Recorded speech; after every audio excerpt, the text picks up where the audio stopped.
Hello all, it is Anna from Collective Courage. You're here because you believe in brave conversations, accountability, and building mutual trust and understanding. Sounds simple, but as leaders, this is a tricky space. How do we hold people to account? How do we give clear, kind feedback and still maintain the relationship?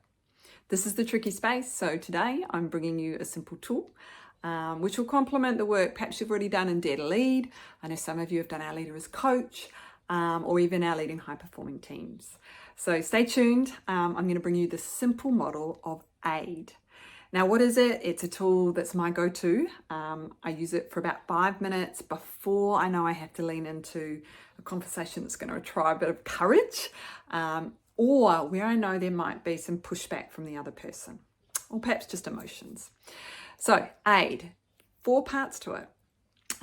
Before we jump into it, I want to start with the idea of be very clear when you start the conversation of the purpose. So I usually lead with, hey, look, I'd like to have a chat about something I've observed that's getting in the way of you being your best in team meetings. Have you got time for us to explore this now? 9 times out of 10, people say yes. And the reason they say yes, even if it's uncomfortable, is people like certainty, right? So just wafting into a conversation without being clear about where we're going is actually triggering their limbic system. So state up front. What do you want to have a conversation about, right? The second part is moving into our AID framework. It has 4 parts. A stands for action. I stands for the impact of the action. I stands for input, asking some curious questions, and D, desired outcome. All right, so these are the 4 parts we'll cover. So the first part, action, is about being very clear about what is the 1, possibly 2 behaviors you really want to see shifted. Now, again, we think, oh yeah, I can do that.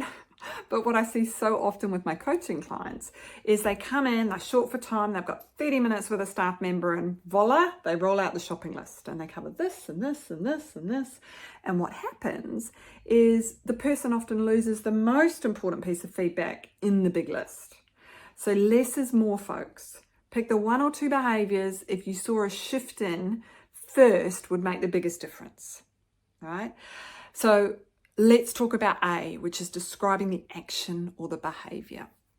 I had a team member who I loved, brought lots of kind of vibrancy and energy and were a real expert in their domain, but they would sometimes get very passionate about certain topics. And so I had to have a conversation to say, hey, in the meeting last week, I noticed you got really frustrated around the discussion on the JV and you started leading with a lot of absolute statements. Now, the impact that had, here we're moving to part 2, impact, was that a couple of newer team members really sat back. And one of them in particular, we really need on board if we're going to manage this JV situation, right? So don't just describe the behavior, you need to link it to the impact, right? The third part is input.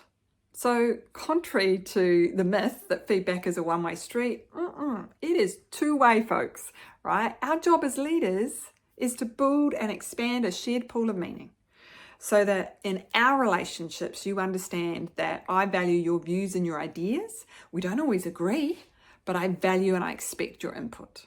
Right? So this is where we cue in those beautiful Rumble tools and Rumble starters from Dare to Lead or from our coaching programs, some of those grow questions. And any of those questions, if you use them here, are going to signal I'm curious and I'm interested, not just on what you think, but how you feel around this topic. We want to engage emotionally and we want to keep that limbic system nice and calm by acknowledging emotions. So I might lead with, I'm curious, talk me through what it was like when John, threw up those walls around your perspective on the JV situation. What was going through your head in the meeting? Right? Pause, hold space. Now, you don't have to agree or disagree with them at this point, but you are holding space, and this is vulnerable, folks, because you are ceding control.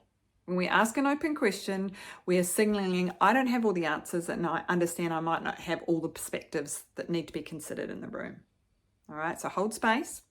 You can also ask, help me understand, how do you want to be perceived in those meetings? Talk me through where you found yourself in this situation in the past. What has helped you balance advocating and still staying curious and asking questions of other team members, right? All of these questions are curiosity starters. Again, and a reminder here that if emotions come up, acknowledge it. I get that would be frustrating. Or, that sounds like, there was a sense of overwhelm when they were pushing back for you, right? Acknowledge the emotion to keep the limbic system calm. Last part, and this is the nitty gritty part 4 of AID is desired outcome. So this is where we describe the behavior that we want shifted. Now, if the conversation has flowed and perhaps you've already got trust, you might simply be able to say, hey, what's your key takeaway from our chat today?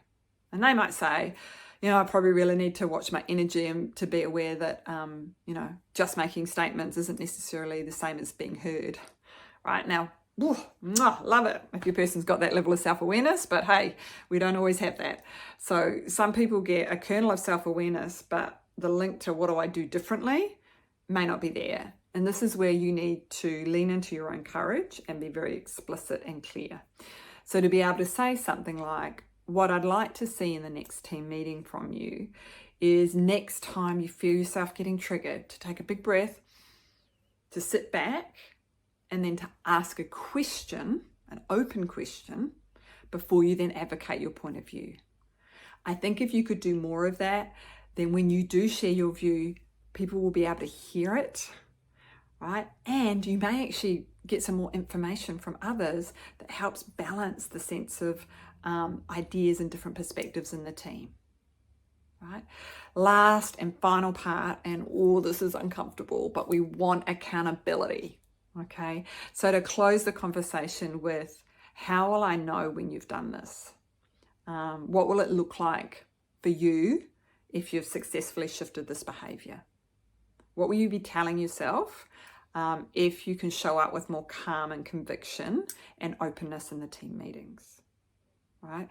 We're signaling this is not just about a nice warm chat, not just all loves and hugs.